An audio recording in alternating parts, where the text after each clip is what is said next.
So after graduating college, I found myself in my first job sitting at a desk wearing a full suit and tie just to talk on the phone to farmers. And I felt like my entire body was degrading. For the life of me, I couldn't figure out why it was necessary for me to wear a full suit just to talk on the phone to farmers, and I hated it. I wasn't using my God-given potential, and there had to be something more to life, because honestly, I was just going through the motions. I was hanging out with the wrong crowd. I grew up in the Christian faith, but totally turned away from it and found myself at the rock bottom after college because I was just living for myself. And that all turned around when I put my faith back into God and started living a life of integrity. I remember that I wasn't utilizing my talents that God had given me. However, at the time, I was too chicken to quit my job because I needed money. I was chained to going through the motions and doing this thing. It wasn't until years later when I had saved up some money and I had some success in business, I bought 25 plus houses, that my boss decided to take my car from me. And it was at that point I made the decision I was never going to work for someone else. I was going to go out and do the best that I can. It wasn't always smooth sailing, and honestly, I passed out from stress multiple times, but I figured it out, and it was the best thing that ever happened to me.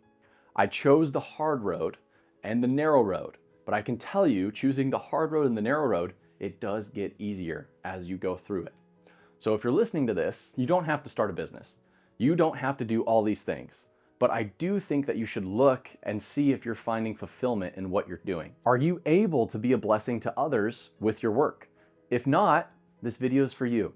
I'm going to share with you the lessons that have helped me now live on mission, starting with lesson number 1. Focus your efforts on worthwhile pursuits. You see, we're not called, as Christians, we're not called to be lazy. We're called to be set apart.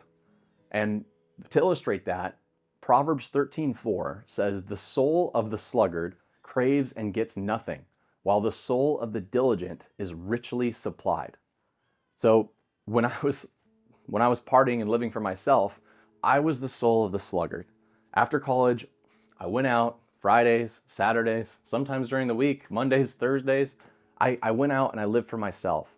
And I'm not proud of it, but I had multiple nights where I just don't remember anything. I drank so much, I blacked out, woke up at home, somehow got home, and it was just, I was totally living for myself and it felt so empty. I was not fulfilled at all, and I was failing at my jobs, and I was just going through the motions, and I was medicating my empty void with alcohol. So now that has completely changed. I gave my life back to Christ and I started living a life of integrity. And God blessed me with a beautiful wife and now a beautiful baby. And I can tell you that I don't stay out late. I go to bed at 8:30 and I have a strict bedtime because I know how much life there is to live during the day. And I want to be rested and I want to give my all to the day so that I can make videos like this for you guys and I can bless my team that I have, my team members. I can bless my coaching and mastermind students and just give them the energy they deserve that God gave me. And so as an entrepreneur, there's a crucible that it refines you. As an entrepreneur, you go through the harder route.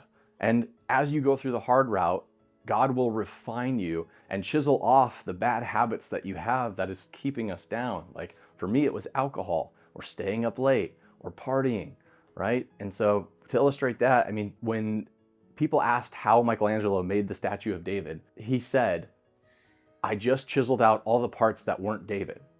And so we all have inherently, we are all stone and we have all of the beautiful stuff within us. It's just we have to chisel off the crap, and that's our sinful nature, so that we can live an abundant life. And being an entrepreneur will refine you, and you can start by finding fulfillment and chiseling off the bad stuff with your work. So after you chisel your stone away, what that is that's raising your standards. And in turn, I became a better man.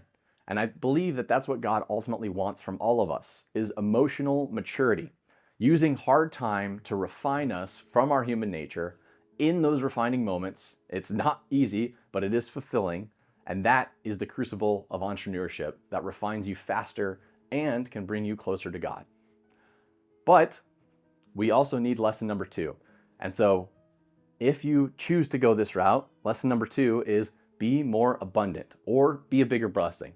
So in the parable of the talents in Matthew 25:14 through 30, Jesus tells the story of a master who went on a journey.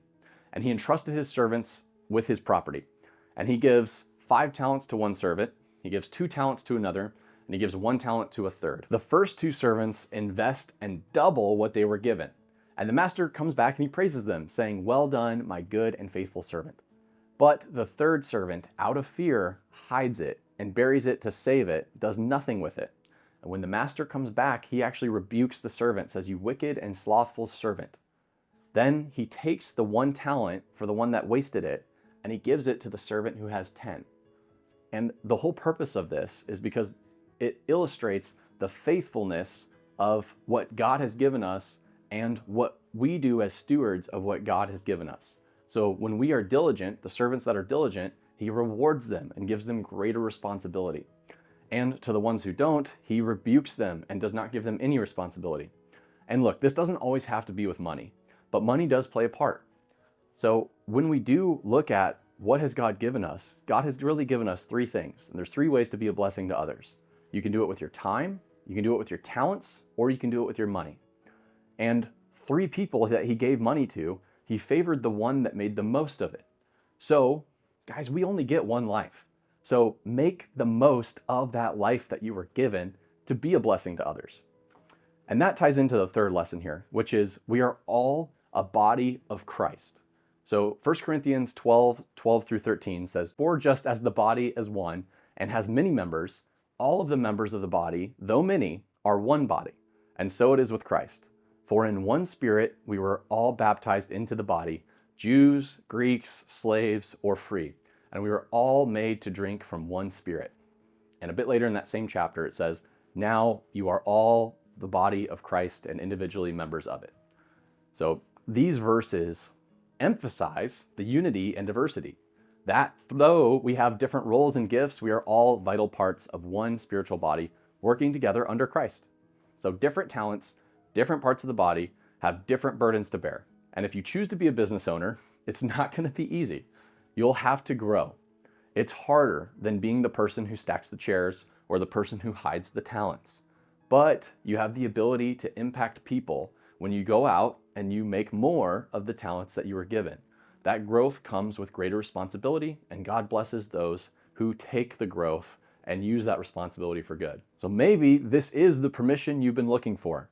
And if so, and you want to get some help for tactically what that looks like to quit your job or start a side hustle before you quit your job, well then you can go to my website, sign up for my newsletter, and I will be in your inbox giving you free value every single week so you can start learning the skills it takes to be more of a blessing to others.